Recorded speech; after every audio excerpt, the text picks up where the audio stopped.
Fellow Nigerians, I'm constrained to speak to you today because of recent developments in our country. Our country has been inundated with very strong political rhetorics in the past few months.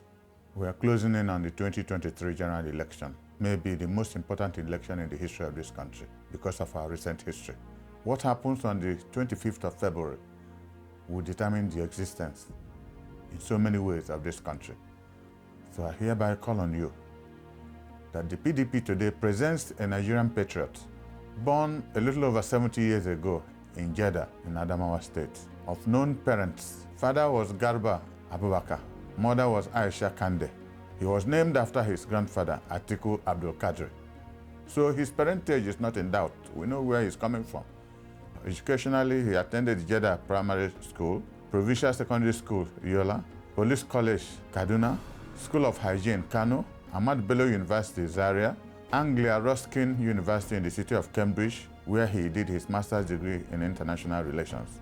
So his academic qualification is verifiable. So Nigerians are not going to be saddled with somebody who just emerged from somewhere. He also passed through the Nigerian employment crucible. He was a tax officer. Thereafter, he was employed by the Nigerian Customs for almost 20 years plus. He worked at Idiroko, Apapa, Abuja, Kano, all manner of places. So he was part of the Nigerian development at a very early stage. It was in that pursuit that he was able in 1971 to help Southeasterners who had just come out of the Civil War and were given £20 by the government you now all know. They collect their money together and import containers.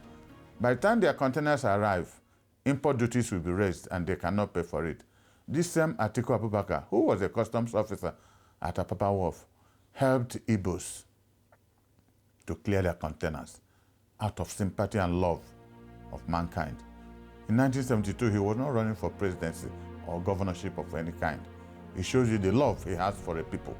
By the time he did it, he was not married to a Yoruba woman. He was not married to an Igbo woman, but he later did. So the children he got from Titi Abubakar are Yorubas and Fulanis. The children he had with Jennifer, an Onisha woman, are Igbos and Fulanis. He has built bridges across the past 40 years. So development of Nigerian cultural heritage is part of his lifestyle. That is why when you look at the people following him in this campaign, you cannot but get astonished. With his boss, Major General Shehu Musa Yar'Adua, he formed the People's Front, which later metamorphosed into the People's Democratic Movement, which later joined the G34 of Alex Ekwueme to form the People's Democratic Party.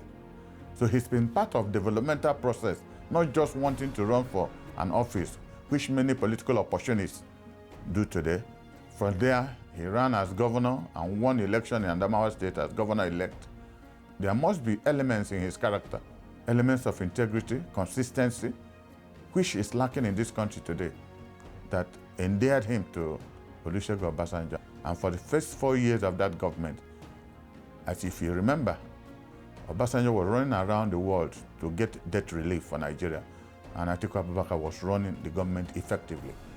And the 8 years of that administration is now part of history. When you compare them with what has happened recently, there will be no need for discussion. He has built unity with friendship. So I recommend him to the people of this country that we don't need, neophytes, political neophytes, who will start learning on the job. That was exactly what happened in 2015, that a cluster of people surrounded APC, took over government with the hope of changing the course of history. And this is where they brought Nigeria. Atiku Abubakar has performed as vice president. As president of this country, it will be incredibly excellent to see what he will do, because we know he will do it. I welcome you to February 25th, and may God bless Nigeria.